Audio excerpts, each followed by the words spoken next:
yesterday, trying to talk about, the psychedelics and all that stuff. Give me a brief summary again, of how you got into that, how that all happened. I remember you were saying, that you've dabbled with stuff before getting into like this actual job that you're doing now. So what's the story there? Yeah, there's the backstory of me. I started smoking weed at 8 years old. Not a good thing. My daughter's 8, and I look at her at 8 years old, and I look at me, and I'm like, what the fuck? How did I do that? I mean, she's a good kid, and I healed her with plant medicine when she was 2. Well, I mean, it took a while, but she got diagnosed with juvenile rheumatoid arthritis at 2.5 and couldn't walk and couldn't think straight. And if you know her, she's a crazy athlete, a crazy little intellectual. I raised her myself as an adult. I don't treat her like a child. I never have. And that was why, that was while I was in the beginning in the UFC. I was a fucking mess. Mm-hmm. But they put her on methotrexate, which is a chemotherapy drug. They put her on painkillers and anti-inflammatories, and I was like, fuck you. And 6 years ago, giving your kid cannabis was frowned upon. Mm-hmm. It wasn't illegal, but it was frowned upon. And I didn't tell anybody. Like my girlfriend at the time, she saw the Dr. Sanjay Gupta thing on CNN. It was like, why aren't we giving this to our baby? And I was like, number one, not your baby.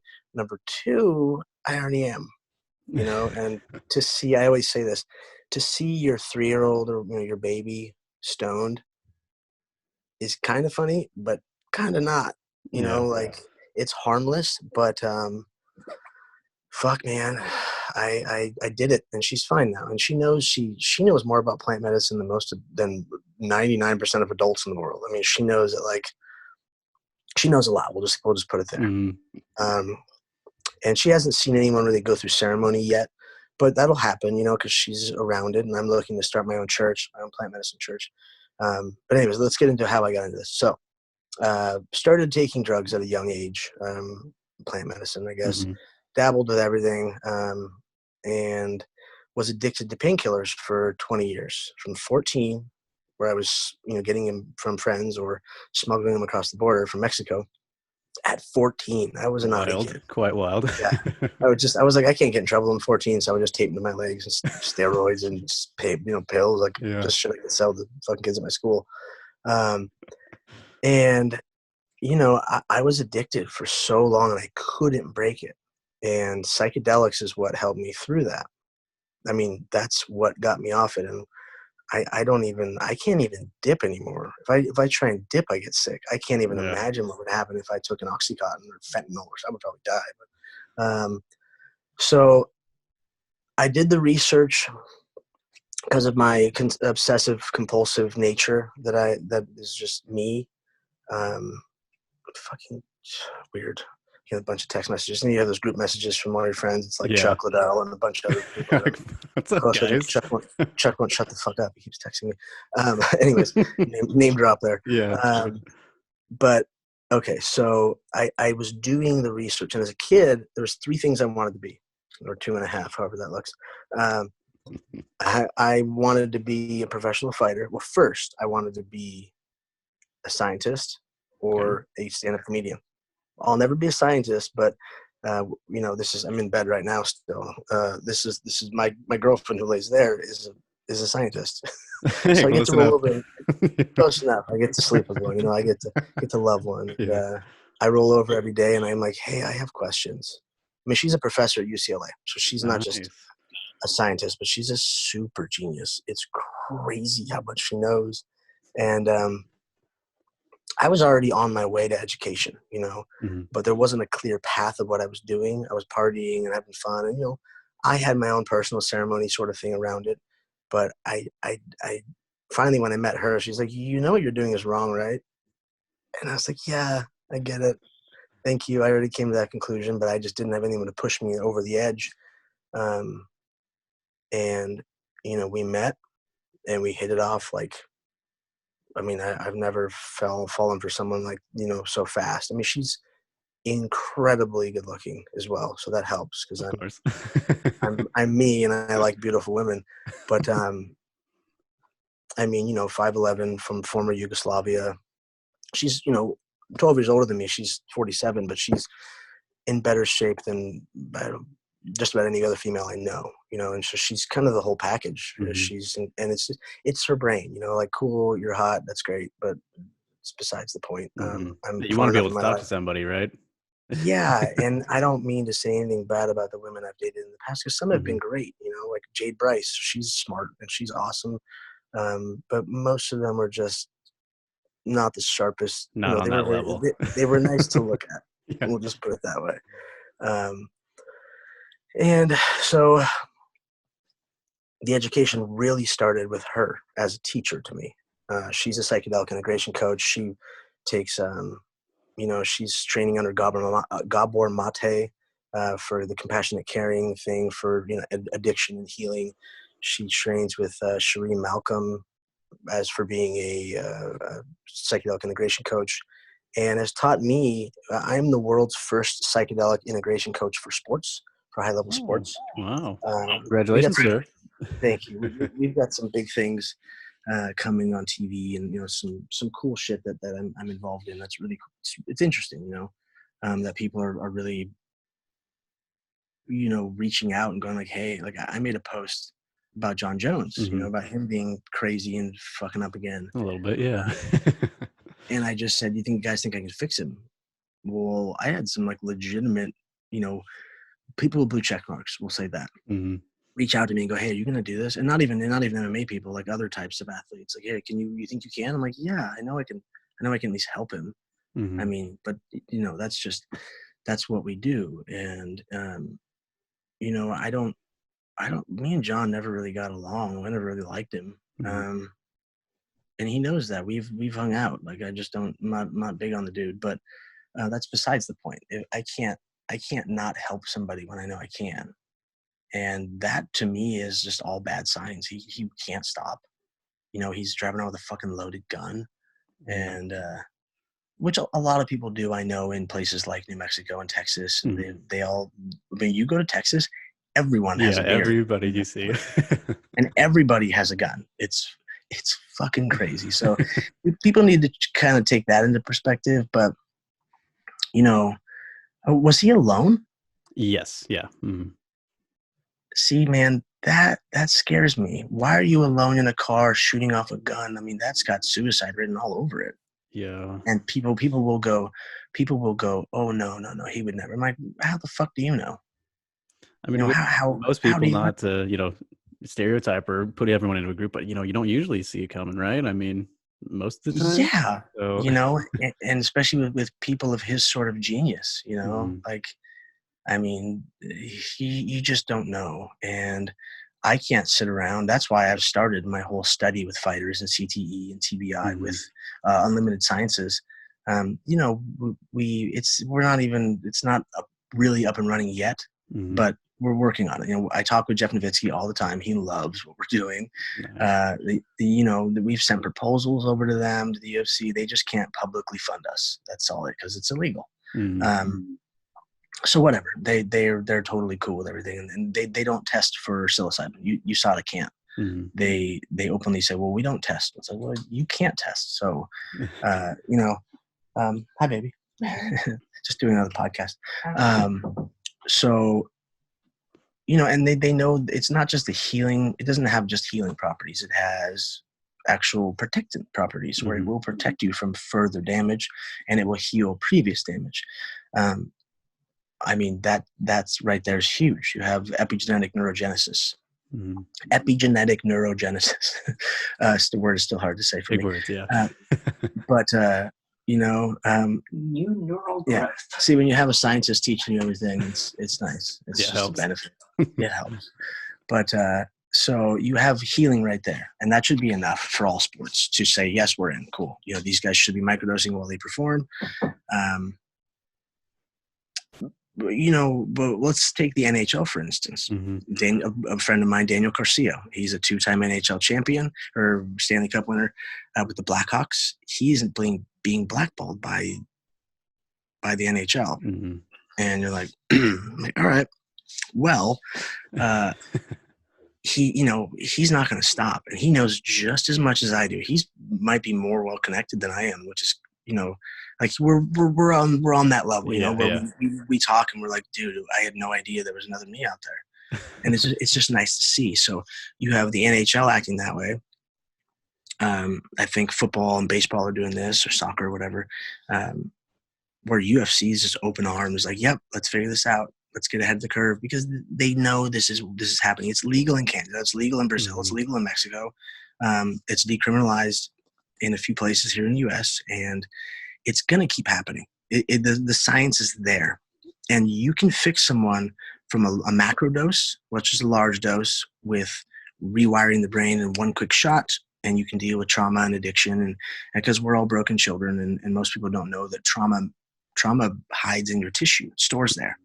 So it's going to manifest. It's like, oh, I got octagon jitters. You climb in a cage all the time and beat up your friends. This is no different. Yeah. Your childhood trauma is manifesting, whether it's either sex or violence. It's pretty much all it is. And you're a fighter. You're fucked up. So let's be honest. Yeah. But that will manifest as anxiety and something you do every day. So when you're in the cage, you can't see anyone really. You can hear noise, but you can hear your coaches before you hear anyone else. So that's the start of it. That's where my girlfriend comes into play, to her to deal with what's wrong, what happened. We'll figure that out, and then we'll deal with making you a better person first, and then I get into my stuff, which is my obsessive compulsive nature. I do a performance study. I'm a performance coach, so. My microdosing protocol I have is obviously different for each client I have. I don't just do athletes. I do, I do a motivational speaker. I do a bunch of people, men, women, doesn't matter. And, yeah, they need my help. And that's my job. I have to, and I love it. So my website, the McCall method, will be out soon, where I can book everyone there. It's just easier. But these things, they kind of have to be under the wraps for the most part, because legality. But whatever, I'm not helping anyone get drugs, so yeah, that's the first rule. I'm like, you figure it out your own. But when you look at microdosing with sports or with performance, you have the uptick in efficiency of everything you do is insane. I mean, you're so much more efficient. It won't make you physically stronger. I mean, mentally you're more efficient and physically. So it won't make you more strong, like putting in testosterone in your body more. Yeah. Your body just moves the kinetic efficiency. So you have the neural protectant, you have the flow state, which most people just think of it as flow state. You have the dropping of the fear response. So you're not afraid to go for certain techniques that you've never done before, and you also have that kinetic efficiency, so you pull them off. You're in a flow state, so you see things coming at you better. You have visual acuity, mental acuity, linguistic acuity. I mean, my ex, she's like, yeah, I mean, she's kind of blind, and she's like, every time I take it, I see better. Wow. Parts of your brain are turned on like that. And it's I can crazy. use that. It is a competitive advantage not to be taken, or to be taking it. I tell people to do it all the time. It just helps you, and it heals your brain no matter we all have damage. So whether it's addictive damage from medicine, from pills, from what have you, just simple, a car accident, one big hit, playing soccer, headbutting the ball all the time. It's just all kinds of shit that we don't think about. Anything to the head, really, right? Essentially. Yeah, loud music, guns, that can all create some sort of scar tissue in your brain. So then you get into movement stuff. I mean, again, to the efficiency, but you also have range of motion is better because of this fear response, where you're like, oh, I can go deeper, but then the stabilizer muscles that are there, say around your shoulder, instead of being laxed at range of motion, they are strong. So I don't even know the word for it yet, I guess, but you see, you have strength, you have mobility, which is strength plus flexibility. So you have all these things that benefit you on a crazy level. And you have absorption of information. So if you're watching someone, you study them enough, you see the microaggressions in their body and their movement and their face and whatever. You can just feel someone's energy better. It makes you a better person. You know, everyone thinks that like, oh, I need to be on Adderall to be up, or coffee. No, you don't. You don't need to stimulate your body and your heart just to feel awake. You stimulate your brain, and if you add in things like lion's mane and cordyceps, and like I do black pepper and CBD and whatever else, not only knocking out inflammation, but you're helping create some, through that epigenetic neurogenesis, you're creating something called BDNF and NAD+, which are peptides, and those are miracle growth. Miracle growth for your brain. I mean, I take them in a needle because I have brain damage and I'm not fighting anymore. And sure, I do work with, because I'm I teach biohacking. I work with one of only 2 labs in the whole country that has this technology, and they're my friends. I get to walk into their lab, and I obviously have an affinity for smart people. But I get to go get this. I get to get this stuff, and I have myself, my girlfriend, her son, my brother, his girlfriend, a bunch of clients, all on these peptides. And wow, I mean, whether it's testosterone or which again is something else to fix your brain because of brain damage, all those hormones are off. So, but there's just these tools that I've found to fix myself, and I did it. And like I get to sit on panels with doctors and scientists and intellectuals now, and they listen to me. They come to me for advice, and I'm like, wow, all right, Look at me. Who would have thought? It's just a very interesting shift, and I finally found purpose in my life after fighting. And a good buddy of mine, JJ Thomas, he was a bronze medalist in the Olympics for snowboarding. He's the U.S. coach. Hold on. He's a U.S. coach. Flask as well. Yeah, they're the best.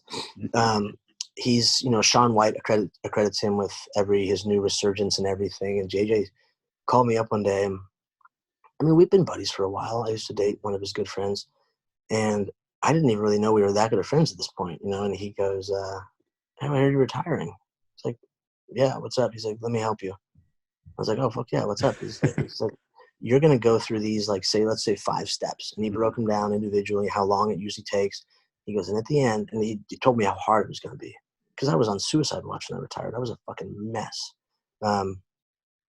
He told me the steps I'd go through, and then I'm going to come out on the other end, an educator, a coach. I'm going to be much more happy. I'm going to be much more successful and just be a better person, be the person I should be, And he was 100% right.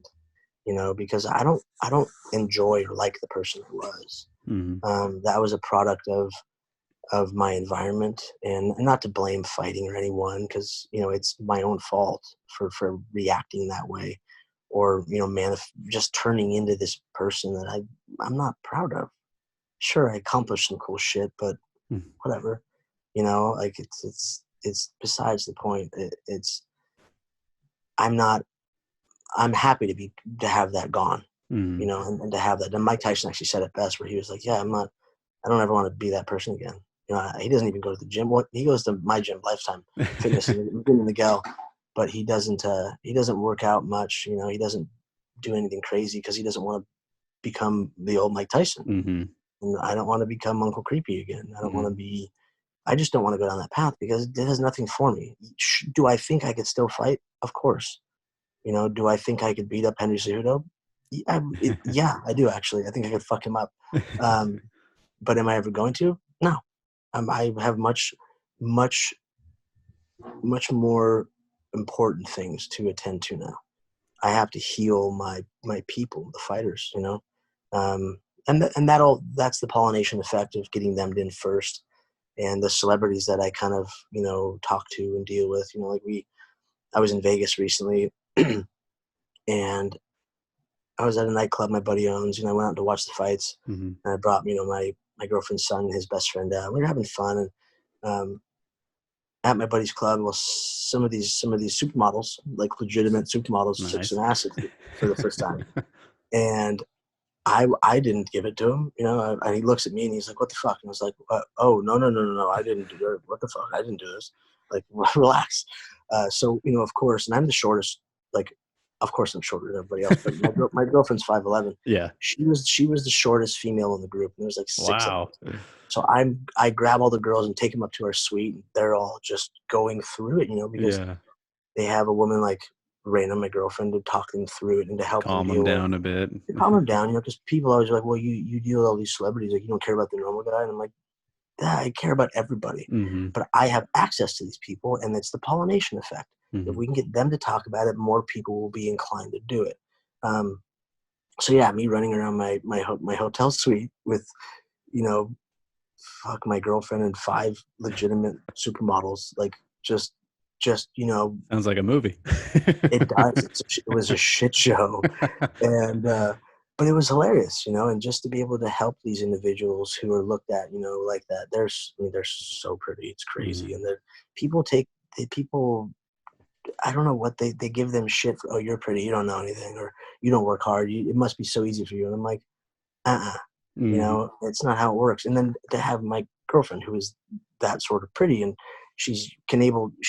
imagine being a scientist, that's a good old boys club.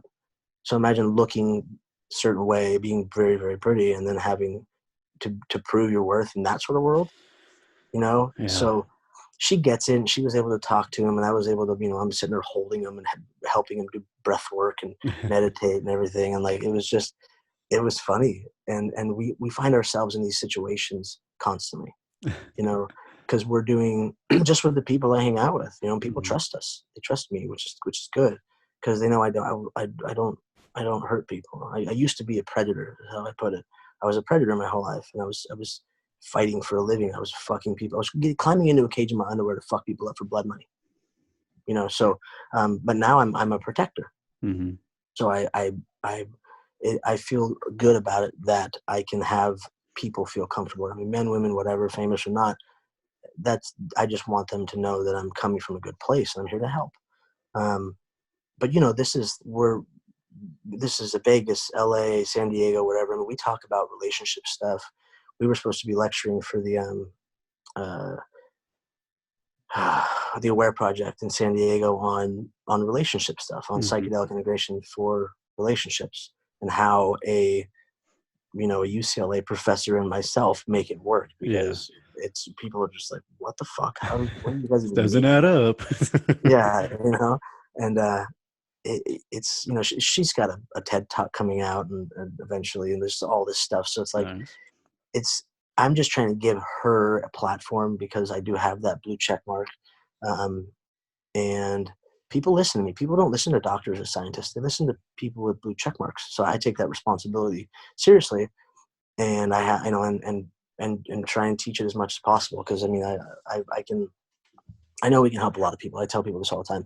If I got better, if I fixed myself, anyone can. I mean, sure, I don't think I'm an intellectual, but I'm trying. I have a new podcast All coming you out can called, do, right? yeah, I have my new podcast is called The Intellectual Giants, and it's not out yet. We had 2 episodes filmed, and we are putting them off till after this. And I just interview, people that educate me, my friends, the people Mm-hmm. that are close to me, that help me in life, that help educate me. And I just show people, like, look, this is how I did it. These are the people, these are the things that I've learned. Yoga, meditation, breath work. I mean, these are all massive parts of my training. Yeah. That's amazing, man. I mean, just Yeah. kind of the difference of, where you're coming from and then to where you've gotten. I mean, it's really incredible. That's a lot to take in, of course, but I mean, Yeah, I talk a lot. Sorry. it's all good. No, it's perfect. It's amazing.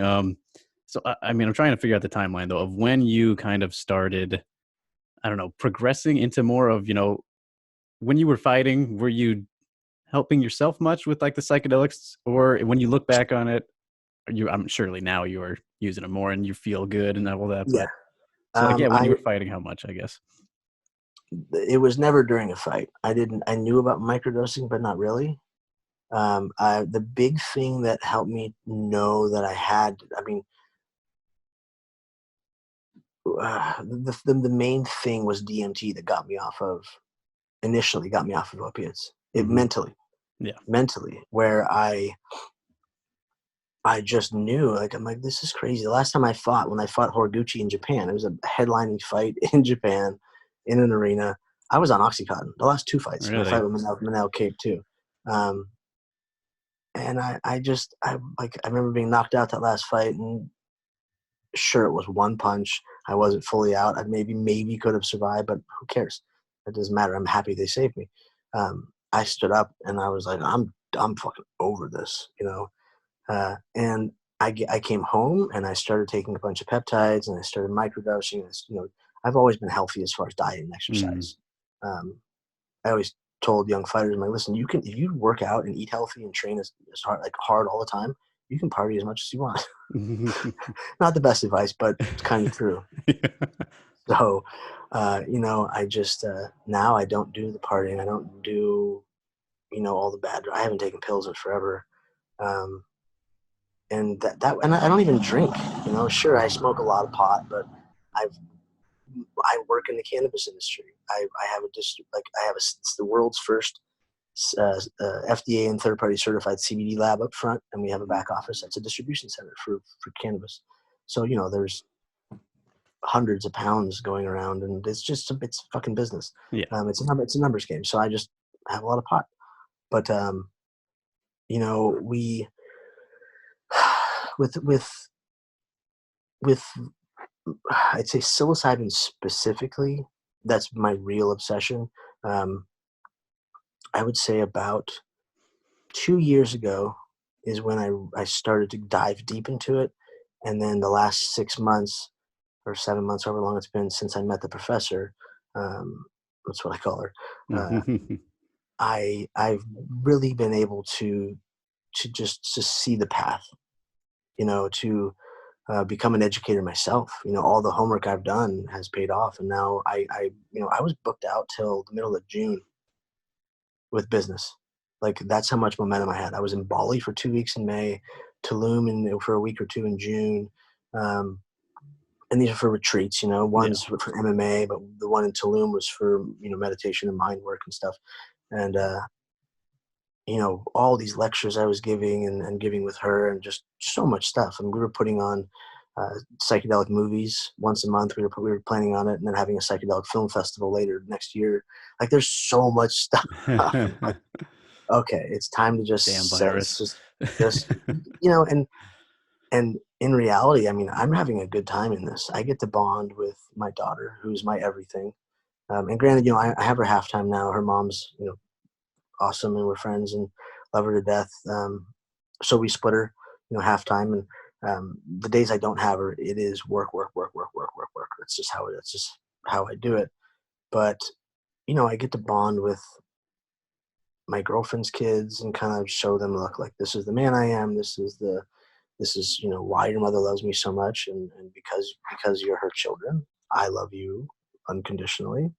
And, you know, they're grown. They're 27, 23, 24, 21, and 15. So it's not like they're children, but just to be able to be like, look, like, you guys, I moved in quarantined here. You know? So we're making it all work, you know, and I'm just trying to help out and show, like, look, it's all love and everyone's good, you know, and it's a lot of fun. I think we all needed a time to reflect on what we were doing. Yeah, you know, definitely. Good way to take the positives out of it. That's for sure, man. Yeah. You know, you touched on the stand-up comedy part. I'm surprised that you said that was one of, like, your 3 or 2.5 things, but surprised, I guess, because I saw you've gotten into it at least recently before this. How was that? Has that been a fun thing so far? I don't know how many shows you've done or anything, but I know you've gotten on stage, right? So. Oh yeah, I've gotten on stage a bunch. I had my first gigs out of state in Detroit, or outside Detroit, and in Pittsburgh, and they were great. We killed it. Like, it was fucking cool. And of course, you know, back home, I have my girlfriend being raised in former Yugoslavia, modern day Serbia, by her great grandmother was a shaman. So she would be a communist in the city and then be a pagan out in the forest with her grandma. You know, imagine growing up around that with all, like, the Amanita muscaria mushroom stuff.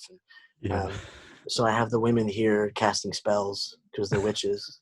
They're pagan witches casting abundancy spells and all this stuff while I'm out there, and we just killed it. And I'm like, the witches are onto something. But the comedy thing, it started as a joke. My buddy Zach Miller, he said, "Hey, do a show with me." We were doing green screen work at our CBD company. We have a good green screen area, or we did before we were redoing everything now. But I said, do a set. And I said, all right, I say yes to everything. Yeah. You see the smile on my face? I say yes to everything. And it's something I always wanted to do. So I went up there and I felt like I killed it, but I'm sure I sucked. But the second time I went up was horrible. Bombed. I was bombed. And even the first time I felt vulnerable, and I don't, for a long time, I was really numb, like really numb, especially after retirement. I was so just only happy. One of my best friends tried to kill himself, and I was just like, all right. Yeah. Like, well, I can't cry. So, and I thought I would be stuck that way. And comedy has been so therapeutic for me in the sense of being vulnerable, the ego check of, me, because I can get pretty egotistical. And I don't say negative anymore, or I don't act that way as much, but in my head, oh, I'm the bee's knees. I'm the coolest motherfucker around, And I need that. I need the ego check, whether it's just psychedelics or comedy. I like it. I like being around people that are just weirdos. If you go to a comedy open mic, there's so many fucking weirdos there. Oh my God. And these aren't just normal weirdos. These are The weirdest of the weird. the weirdest people ever. And just to create a community with them and be their friends. And I know they all looked at me like a fucking piece of shit when I first got there. I'm sure some of them were just like, this dickhead. And plus my comedy's kind of cocky and whatever, Yeah. but they've realized like, I'm just one of you guys, like I'm just a normal guy I don't, like nothing fancy about me. I just am really, really good at fist fighting. That's it. And just to show my vulnerability and to take their criticisms of it, and not negativity, but they're helping me. They're my friends. And to give it back and to kind of go back and forth with this and talk shit and have fun. It's been really good for me because of the only thing I know are fighters. That's where I've been locked up my whole life, is a fighting gym.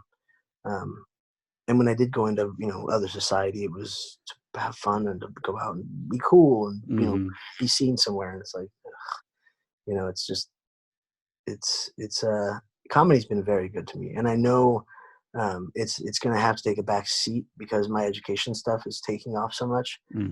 But that's a hobby that I'll do for a long time. I'm not trying to rush it. I'm not trying that'll to be there, right? So yeah, people don't get booked on gigs for like 10, 20 years. And I'm like, 6 months in, non-deserving of it, not even that good. Well, because again of the blue check mark, people will see me. So it's people talk a lot of shit on Brendan Schaub for whatever reason. They didn't like his comedy or whatever. Everyone just, I'm sure people compare you guys, right? Because you're both fighters who are doing every it, right? fucking time. And I just go, hey, listen, like we're different people. Like he's my friend. You can shit on him all you want. Like I don't, whatever. It's your own opinion. Who gives a fuck? But the guy's got like 3 Ferrari. He's just, he's doing great. Yeah, his life is awesome. So, and he's crushing it. So everyone can eat a bag of dicks. But I get it. He, he, I don't want to say he used friends or anything, but he had the right place, right time, and he works his ass off. So it works. Whereas me, I'm just hanging out with my friends and going to these open mics and eating shit most of the time. It's fine. Like it's just a different path. And, I talk to Brendan every once in a while. He's awesome. Like he's doing great. So people need to just whatever. Who cares what they say or do? Yeah. But with me, it's just a different way of looking at things. And right now, it's therapy. That's more or less what it is. Because it's good for me. Yeah, it's awesome, man. And I mean, do you have any specific like comedians that you liked like growing up that kind of where you're like, oh man, I want to do that? Or do you have any favorites right now? Who are some of your guys? Robin Williams was big because he's just so weird. He's so good at, but that he transferred over into more or less acting for me because I wanted to be I was in drama my whole life in middle school, high school, college. I was a thespian of sorts, and I would have to say maybe Eddie Murphy. Eddie Murphy just in that purple snakeskin suit, just so fucking cool, because he was his type of comedy is back then he was like a sex symbol, and he was kind of cocky, and just it was my kind of comedy. It was about very sexual and very gross, and Yeah. just like it was fucking great. And he's right now you have everyone else. You have Carlin, and you have Kinnison, and you have Rogan, or young Chappelle. I mean, Yeah, all the legends, those guys are just in a different realm. But Dave Chappelle's been doing this. I think he was getting into comedy clubs when he was 15. A long time. Still killing it too. Yeah, and I love what he Murdering says it. in one of his shows. He's like, "I'm just too good at this shit." I'm like, fuck it. It's like, he is. Yeah. He's that good where it just doesn't fucking matter. He can do and say whatever he Yeah, I wants. mean, he even stopped for like a good while and then came back good as ever, right? So I mean, Yeah, crazy. yeah, man, it's fun, and I don't know where that'll take me, but I'm not worried about it right now. Right, it's prepping me and priming me for speaking engagements that I have. I was supposed to talk at what's it called? Meet Delic. It's the first psychedelic summit ever, Okay. and it was supposed to be, now it's going to be in August, I think, which probably get pushed back Hopefully, anymore. yeah. Um, and they had me speaking up there, and you've got all these crazy good people, that are part of the group, and just to know that I have that sort of validity, is it makes me feel so good because I know I'm stewarding this in the right direction, the right way, with the right energy and the right mindset. And I mean, sure, having someone like the professor next to me, it lends to my credibility a lot. Um, but that's part of the part of the plan, like that's why I have other friends, like I don't talk money. I mean, sure, I've been successful in my life with investments. I come from a business family who's wealthy and smart, but if I have a money issue where I have to go talk to investors, whether it's in tech or cannabis or whatever, I call my one guy Frank. He's a fucking banker. He was a banker living in on Lake Como in a villa kind of thing. Like, Nice. like if I have doctor stuff, I have this doctor. If I have, like I have so many smart people that I'm like the kid. I bring them and I'm like, okay, you're with me. Hold their hand and I just listen. I just shut the fuck up and listen, and go from there. Then I can parrot the things that they say, with knowledge, and be able to kind of learn from a chemical standpoint. Of I mean, biochemistry is it's so fascinating to me. So it's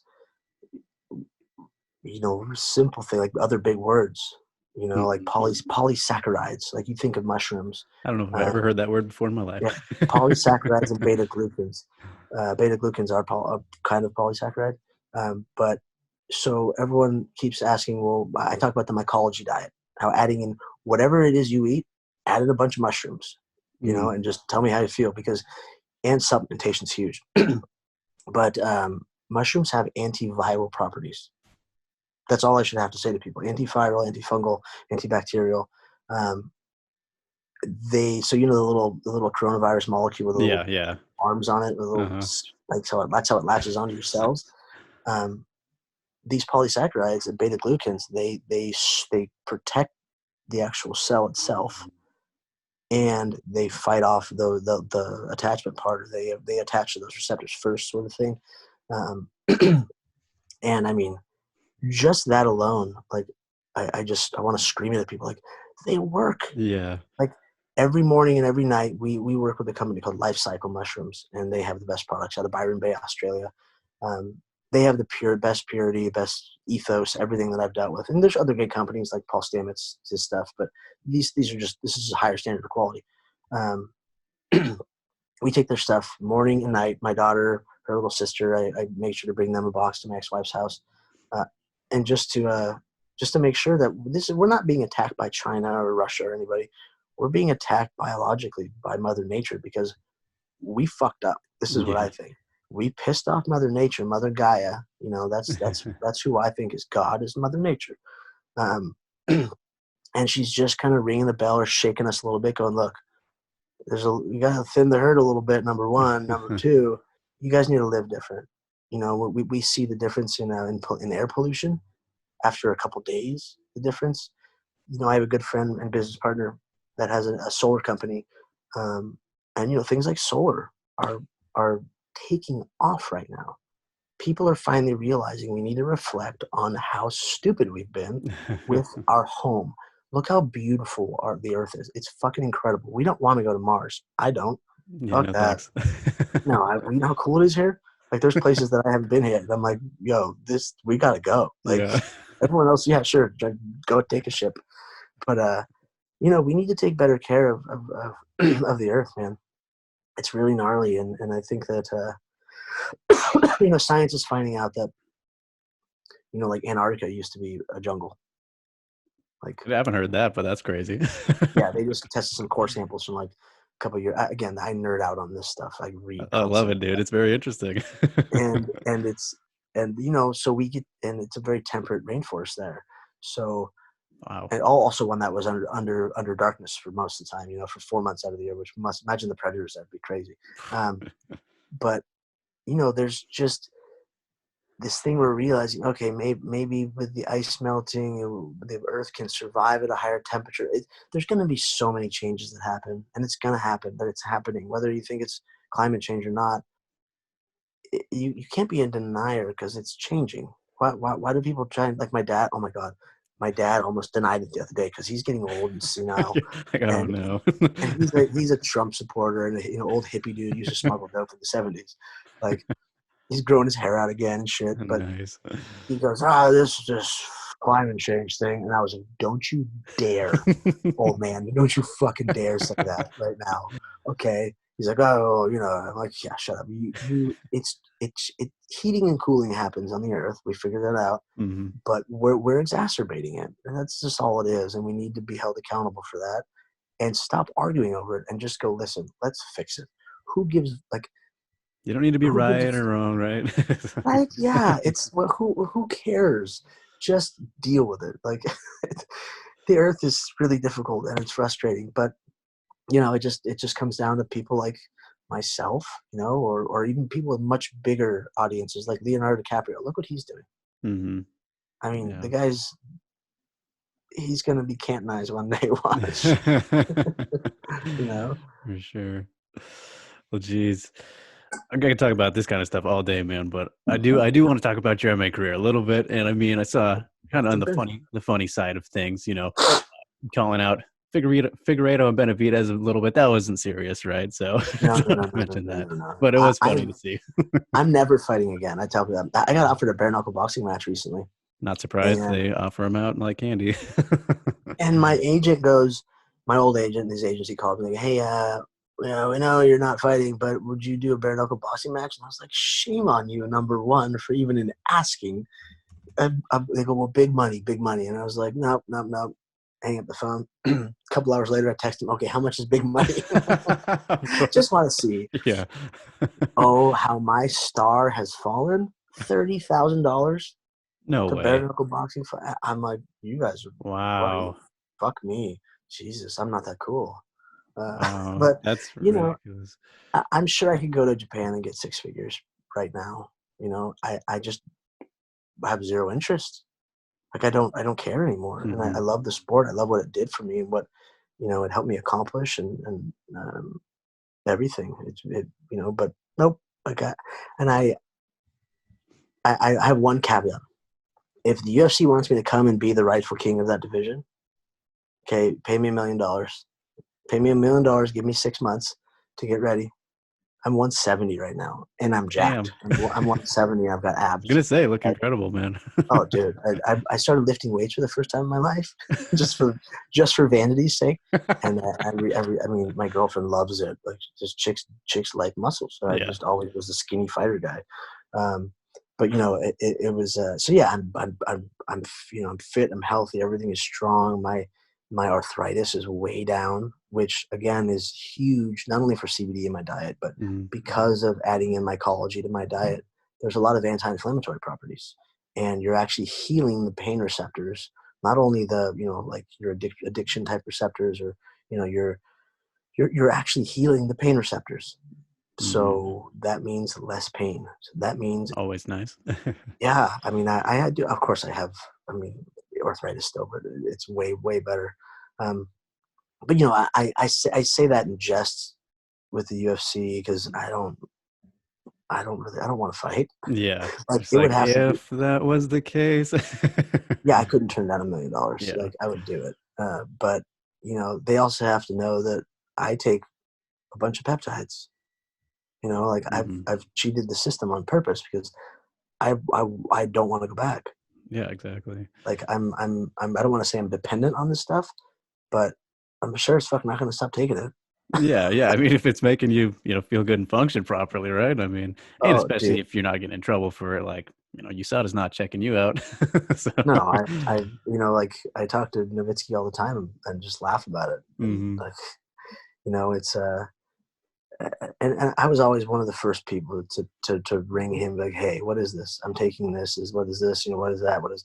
Just ask a lot of questions, Hmm.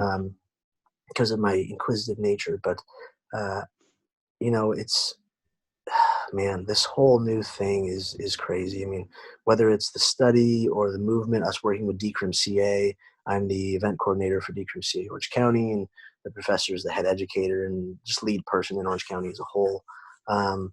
Or the retreat stuff we're doing, or I mean, the coaching stuff, or I mean, we've got so many businesses lined up, especially during this time where we're stuck at home. Which is, I work from downstairs. I work from Yeah. literally where I'm sitting. I get up in the morning and I make sure to do my breath work and my meditation before I come downstairs. And then I come downstairs and it's the calendar, it's post-it notes, it's everything is scheduled. I mean, there's always a cute little post-it note for sex, like in Of the course. workout, like because we're both gnarly sex addicts and we have to be each other's accountability partners. Right, right. And Exactly. that's a big thing we teach with people is look at like you just have like you want to fall in love again, you're having trouble in your relationship, go get some and go sit alone with each other, take your clothes off, get in bed, and talk, put on the right music, and just fall in love again. It's really simple. Her Hmm. and I fall in love all the time, and it's it's couples therapy. We're still deep in our healing, So there's a lot to it, and it's just man, being able to like have my daughter for instance the other day. She goes, Dad, you've really changed a lot. And I was like, what do you mean? She's like, well, since, this whole, you retired since this whole plant medicine thing. And I was like, really? What do you think about it? She's like, I love it. She's like, you just changed so much for the better. I was like, Wow. oh my God, I love you so much. She knows she's my everything. Like Hmm. she's just so special to me. And I, everything I do is for her. Like, yeah, literally everything in the back of my mind is like, I'm trying to buy a ranch, Hmm. and I'm like, it's just so we can have sustainability and have, um, crops of vegetables and animals to eat and just that sort of life. That's what I want. And, for her, I'm like, what, you want to live in a yurt? Do you want to live in, fuck, building a real house? Let's live in a Yeah. yurt. We're in Orange County. It's simple. We don't have any crazy weather. But like, what do you want to do? And just to hear her input, well, we should do this and we should do that. Well, you need to build a barn for working out. Like, it's just, it's fun. Life is really fun right now. And I'm excited to just make the best of it. Cause why people are so miserable. And I'm like, I just don't subscribe to that. Hmm. Yeah, man, that is awesome. And good luck with that, of course, when things get all back to normal. So, Yeah. um, and you mentioned the UFC thing, the hypothetical there, but I'm curious, having been with RIZIN also, going through that with the two fights, what was the experience like with them, compared to UFC, just in general, I guess, because, not a lot of people get to go back and forth. It's happening more. I mean, Kape just got signed. I don't know if you saw that. So people are making I the didn't jump even now. I didn't even know he won the belt. Yeah. I mean, New I don't Year's. really like. I don't want to say I dislike the guy. He's just a young kid who Yeah. says dumb shit. But congrats, good job, man. Mhm. That's rad. I didn't even see that. Now he's in the UFC, so we can see how good he really is. And And he's again, dropping to flyweight also. okay. Yeah. Yeah. Okay, he's not a big guy. I'm bigger than he is. Um, but okay, so UFC. I have a skewed view on reality because I've known those people since I was a teenager. I've known Mhm. Dana and them. Coming up with Chuck and them. So I have a more personal relationship. They always treated me incredibly well.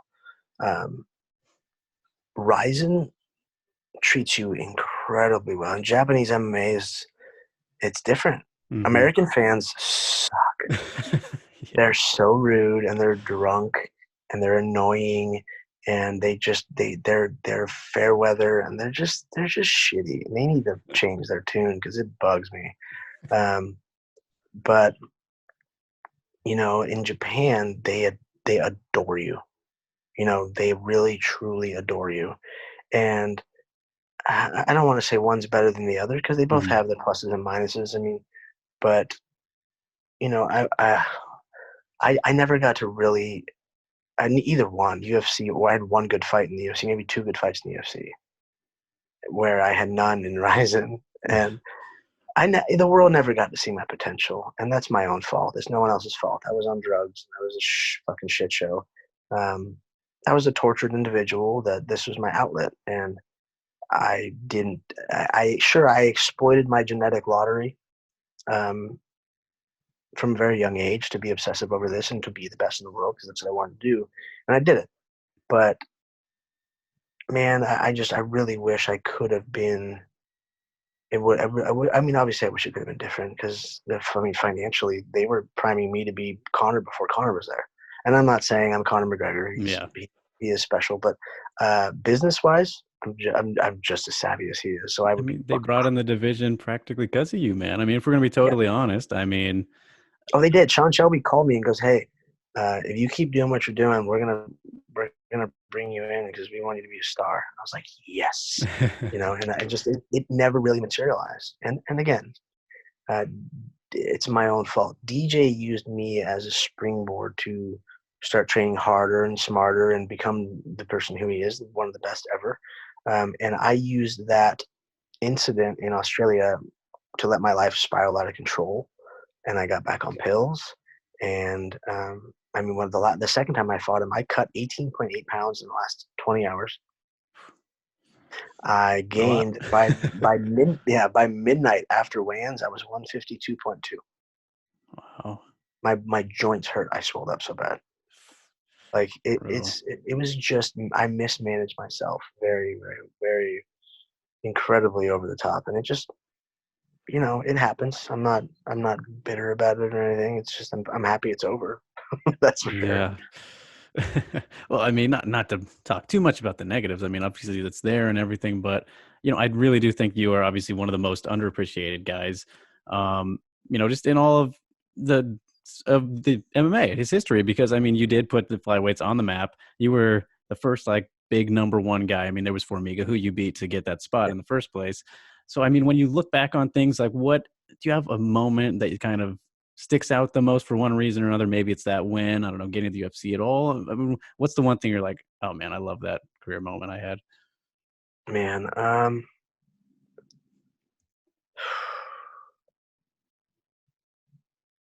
coming out of all that and beating up Brad Pickett the way I did, that was fun. That was a good one. That was a good one. Because my hand was busted then. My hand was already busted. Mm-hmm. That's the farthest I can open or close it. But at this point, it was like this.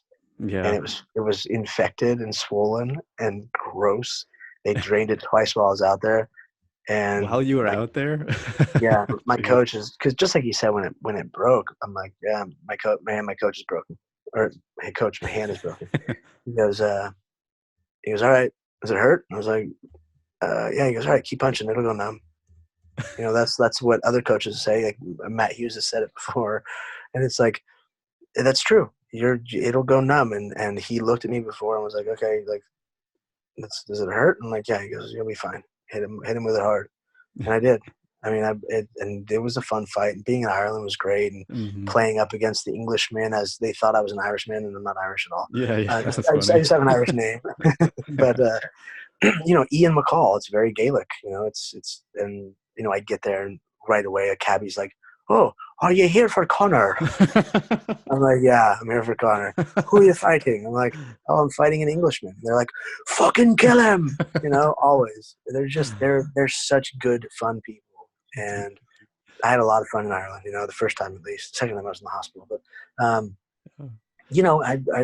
had a lot of fun in the UFC. It was just more or less the fights weren't so much the highlights of my life, of my career, which is a bad sign. Yeah. But I mean, do you also feel like underappreciated at all? I'm boosting your ego here, giving you a little bit, but because you are a pioneer, like I said, of the flyweight division, the reason they were in the UFC now, but because of how things kind of ended up, and you never got to the title or anything, maybe people forget like how much you did. Do you feel that way at all? Like, man, look at what I Oh did. yeah, I Pave can the I way. can walk. Yeah, I walk into a live UFC event now, and I take a couple pictures, Hmm. a little bit. People pay respect, and they let me do my thing. Um, where before I couldn't be out with the commoners, with the normal people, with the Hmm. fans. They would keep me on the floor, and it's almost a good feeling. I like it. I like just the normality of it. Hmm. And um, it's yeah. I feel like. Well, I don't know, man. They just don't know. That's all it is. I was a long time ago, and um, one fan was talking shit on Twitter because that's what they do on there, Of course. and he said something about me, like not mattering at the time anymore, but the way he worded it was perfect. He's like, yeah, he goes, you were in the shuffle like years ago, and he's like, who the fuck are you? Like, no one, I became a fan after you were gone, kind of thing, and I was like, oh. Well, good point. That's fine. Fair. Well put, sir. Yeah, yeah. I'm sure he's a fucking teenage kid. Something, yeah. Oh my goodness. And the flyweight thing, that's obviously the big point. But you were also at bantamweight starting out, was the first like 7 fights, I believe. Yeah. And then obviously the last two. Um, because of kind of the struggles that you had like physically and all that for, all the whatever reasons, did you wish that maybe you would have went to bantamweight kind of sooner, like at some point in the UFC, because you never fought a bantamweight in the UFC, but is that something that ever crossed your mind really? The weight cut itself wasn't the hard. I mean, I say that, but I put myself in the hospital 3 times cutting weight. But I made weight. Yeah. I think it was other other things that put me in the hospital. They say I had H. pylori, um, which is just a name they give a bunch of stuff. I have vasovagal syncope in my chest, which I still have. So I don't know if getting to 135 or going up to 135 would have been any better at that point with my health. But I felt great fighting, in RIZIN at 135. And I barely even fought. I fought all of like a minute. So, Yeah. but I was really strong at that point, and I just, yeah, I don't know. I mean, I definitely see the purpose of not cutting weight. I'm a big person that says we don't need to do that anymore, or at least if we do it more efficiently and do it in a much smarter manner. It's all about caloric intake and um, dropping that down while you work is a smarter, not harder kind of thing. I mean, it's gonna suck no matter what. Yeah. You're physiologically changing your body. Um, In shorter human, periods of time and everything, right? yeah. So it's not healthy, but it can, if you take healthy steps towards it for recovery and during, you can do better. People can do much better. Yeah, yeah, for sure. And I mean, I like to ask this question to pretty much any fighter or somebody involved with fighting that I talk to, but because it's always back and forth, right? When it comes to the mental versus physical kind of question, I think you're a pretty good guy to ask that. Like if it weighs in one way or another, or pretty balanced 50-50. I know a lot of people say it's like, oh, 90% mental, like heavy in one side or the other. But Yeah. how do you feel about that? For in the UFC. Just mental, is fighting more mental or physical? Like the Oh, balance there. man, it's more mental. You're climbing into a cage in your underwear to fuck someone up for blood money while everyone else watches and Yeah. screams. Um, you We'll just fast forward to the UFC level. Hmm. You have been doing this your whole life. You do this all every day. You know, you made it to the UFC. You're a world class athlete. I don't give a fuck who you are. You're in the UFC. You're a world class athlete. And if any other athlete wants to say anything against that, you can kick their ass. Which I don't recommend. But they have more money, they can sue you. But you know, getting there is mental, and that's why I coach the way that I do now. I'm, a psychedelic integration coach for sport. And it's not just about psychedelics. It's mental stuff. I've been working with Vinny Shorman, the Shorman method, for years now. Um, he's become just such a good friend of mine, not even just a coach, but he's a mental coach that works with the likes of myself and Cody Garbrandt, and Joe Schilling is the one who got me in touch with them. And that stuff works, man. These more and more athletes are using mental coaches. Mm-hmm. And I'm just a mental coach that brings in the physical. I'm kind of right in that middle space because I'm not as good as Vinny is, and I'm not as good at physical training, let's say, as my coach, Corey Beasley, with Fight Camp Conditioning. But I have these two guys on my team who can help me, because I'm just building my platform and my protocols and all this stuff now, and just taking the things that I've learned from these individuals. Mm-hmm. So why not bring them into the fold and share the wealth if there's money involved, or just share the platform if there's some sort of notoriety out of it. Because these are the people that I love. These are my friends and my family, sort of, so it's if I can be the guy that, let's say, for instance, I work with Jon Jones, Mm-hmm. because it works out. I'm trying. That'd be a good challenge. He's not going to jail. You have to meet him in his place.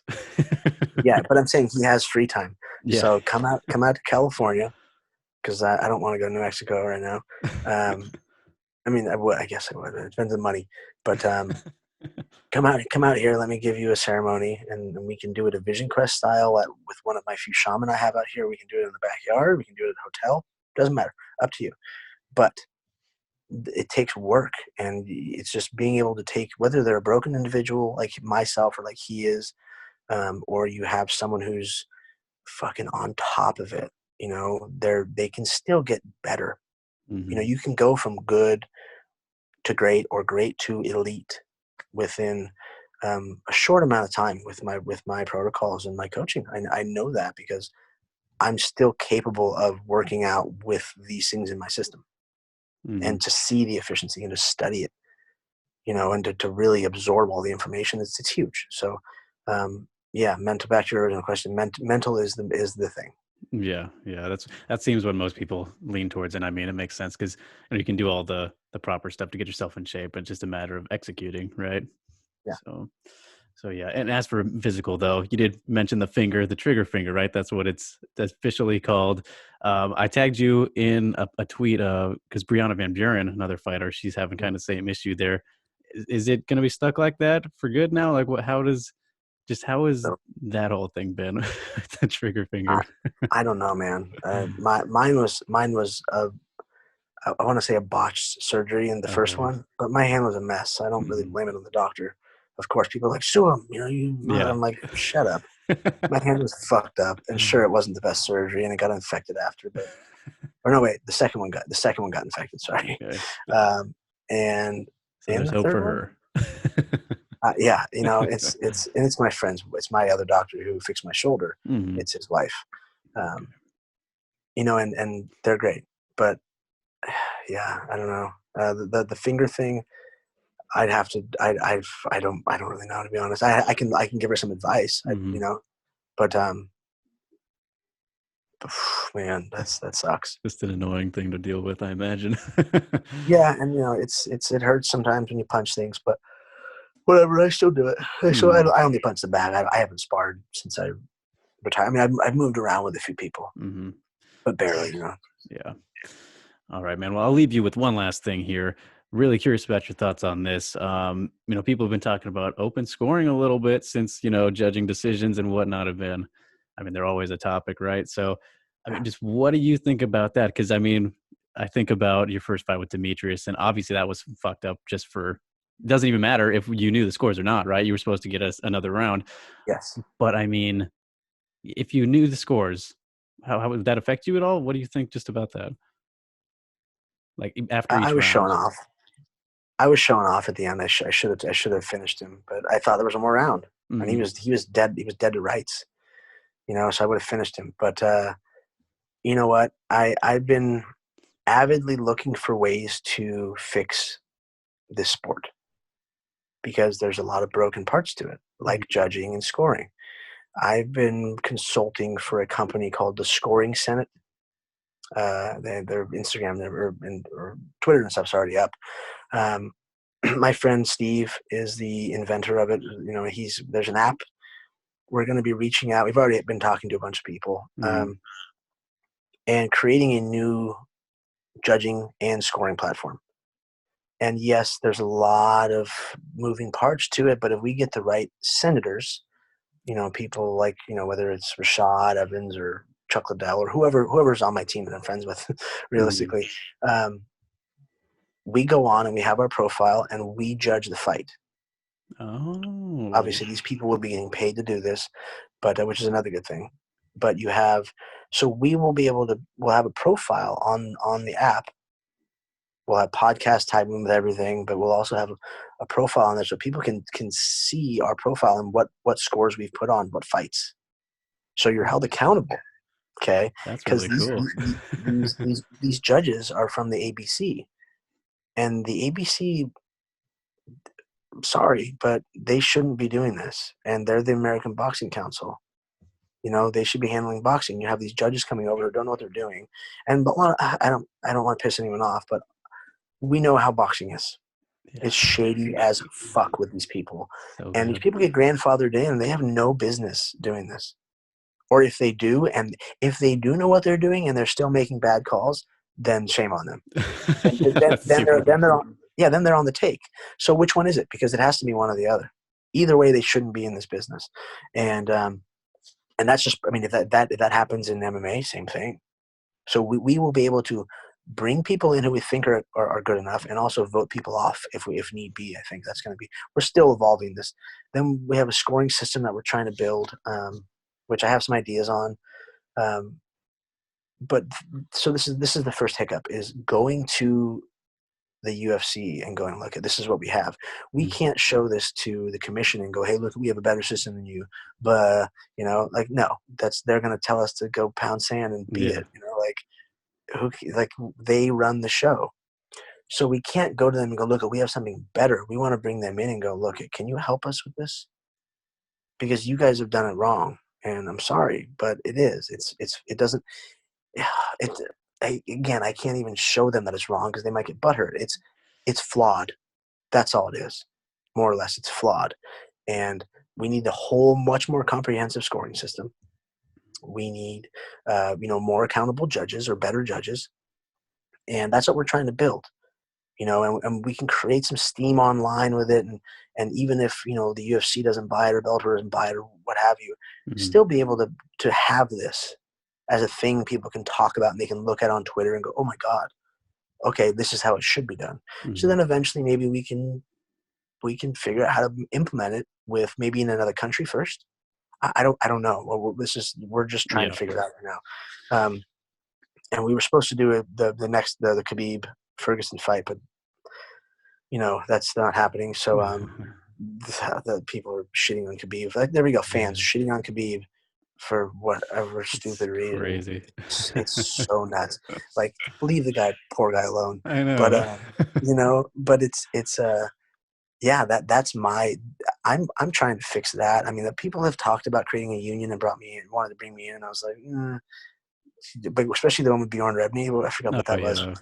And the first thing out of my mouth was, why is Bjorn here? I think that's everyone's first question. What the fuck is this guy doing here? No. And he's always been nice to me, but he's a shady fuck. Yeah. You know, that union thing, unions are gross in the first place, but I just think that I can change the CTE and the TBI stuff with this study and with these medicines.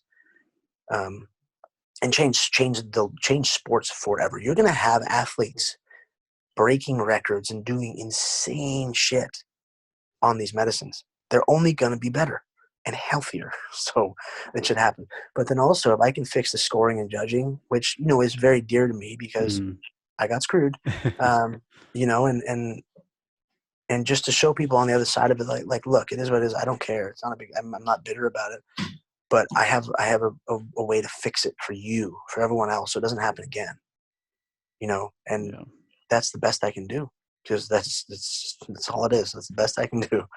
Yeah, seriously, and that's a lofty task because they don't like to admit they're wrong very often. I mean, we don't see things overturned really, so No, but I never. applaud you for that, dude. That sounds like a really cool idea. I hope that gets off the ground whenever we can get back to fighting and all that. So Yeah, we'll see if man, I don't know where they're gonna have these events and not whatnot, but if the UFC can pull off having a fight at the PI or wherever, at their little studio, mhm. um, with, dude, they're gonna make so much money. It's gonna be crazy. But how do they pull it off? How do they? It's only American. Like there's a lot of moving parts there. So I don't Mhm. know. Yeah. But I hope that crazy ass Dana can do it, because if anyone can pull it off, that man can. He's a crazy person. Like, I love him to death, but he's so fucking determined, and he's got so much power that like he can do Yeah. whatever he wants. Yeah. Definitely. Here, I'll plug some stuff. So check out my Instagram. All my social media is Uncle Creepy MMA. But my new coaching platform is the McCall method, and there's the website's coming soon. Social media is coming soon, but it will be out. So if you want to contact me for any sort of Zoom talks, Mhm. I can give you a talk with 10th Planet Denver on Monday about putting them through a workout, a body weight exercise workout, and then also talking about microdosing, having a Q&A. So if anybody wants that, or to to bring us in to speak, we travel. So Right have a good on. one.